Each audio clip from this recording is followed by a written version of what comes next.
Detention centre whistleblowers are defying the law to speak out about a culture of cover-ups and abuse on Nauru and challenge the evidence given by centre operators before Parliament.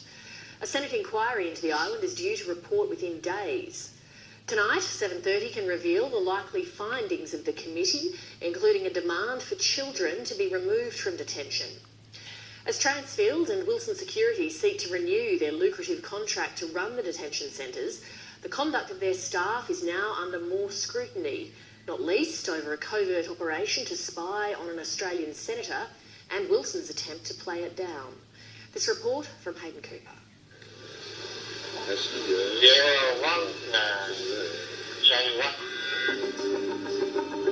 Inside the Nauru Detention Centre in the hours before the riot of July 2013. This footage is from a camera worn by one of the Wilson security guards. They appear nervous. The cops in Charlie too. Yep. They do try to escape. The coppers want your team up there to give them a hand and arrest them. Sweet as fuck. The guards are preparing to join Nauruan police at the camp's gate in an effort to contain the unrest. So if something happens, all the cops are on standby out at Charlie 2, man. If something happens, and they all go out through here, then we go to Charlie 2, take out. The cops will ask ERT to assist.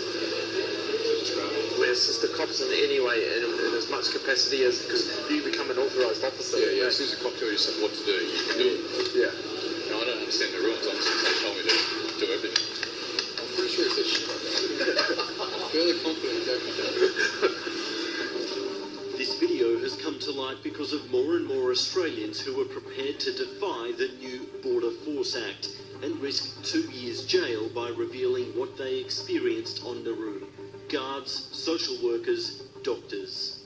If I see child abuse in Australia and I don't report it, I can get into enormous trouble. If I see child abuse on Nauru and I do report it, I might go to prison for 2 years. Australian people deserve to know what's being done in their name with their tax money. And they don't know. Tonight, 7:30 reveals a rare glimpse of life on Nauru. Through photographs, videos filmed by asylum seekers, and the testimony of those who worked there.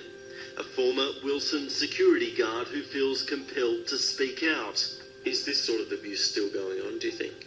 I'd say definitely yes. Paediatrician David Isaacs, a man still shocked by what he witnessed on Nauru during a visit last December. I saw a 6-year-old girl who tried to hang herself with a fence tie and had marks around her neck. I've never seen a child self-harm at that age before. And there with him was Sydney nurse Alana Maycock. David and I heard a report from a mother that we'd seen that she'd been raped there. She was offered more time in the showers for sexual favours. After 5 days, I went home and had nightmares.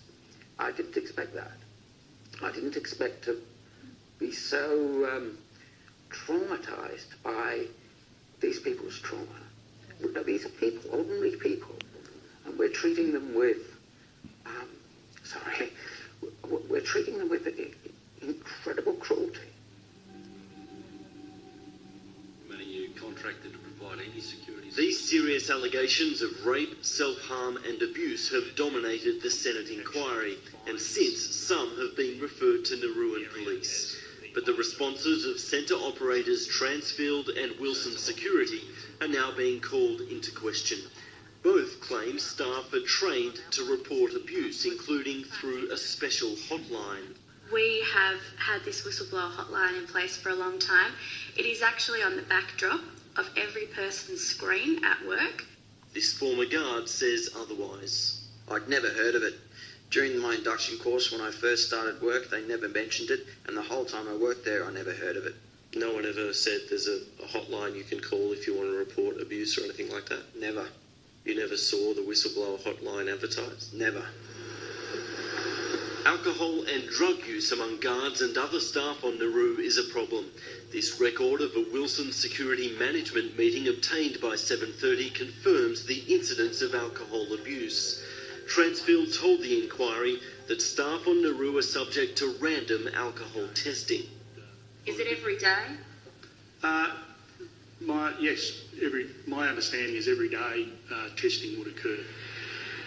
Can you describe for me what sort of alcohol testing was done on you while you worked at Nauru? None. Not once. The whole time that I worked there, I was never tested for alcohol, and I'd never seen any alcohol testing. You never saw any random breath testing at all? Not at all. But it's the evidence provided on so-called Operation Raven that several guards now dispute. The spying on Senator Sarah Hanson-Young during her visit to the island, an incident the government dismissed. I don't accept that characterisation. I believe she was being, in fact, looked after while she was there. My experience of Sarah Hanson-Young is that she gets most of the facts wrong most of the time. Wilson admitted the spying, but said it was limited in scope to one supervisor and two of his staff. Senator, there was no reporting that came out of this. It didn't inform any decision making. It was the rogue actions of a misaligned individual. The fact remains. But several former guards have told 7:30 that in fact up to 8 Wilson employees were involved. What I was aware of, or what I'd heard from other guys who were involved, was that they were briefed on her room number, the vehicle, and what time she was going to be in and out of the camp. They were also told to follow her, and they were told to keep notes on who she was talking to around the island and in her room. So it was quite an extensive spying operation. Yes. Do you have any doubts about that at all? I have no doubts. Later, when news spread, they panicked. Basically, the individuals involved and the supervisor were called into the Wilson office. They were told to shred pages from their notebooks and any reports they'd written up. I'm going to leave questions there and move on to... It's not yet clear if the committee will refer this allegation to Australian Federal Police. With the Senate inquiry drawing to a close, 7:30 understands it will make a number of key recommendations. These are likely to include a demand for children to be removed from detention, for the reporting of sexual abuse to be made mandatory, and for the Immigration Department and Federal Police to conduct a full audit of all allegations. The committee may also recommend comprehensive drug and alcohol testing on Nauru, and for the Immigration Ombudsman to review all complaints made against detention centre staff.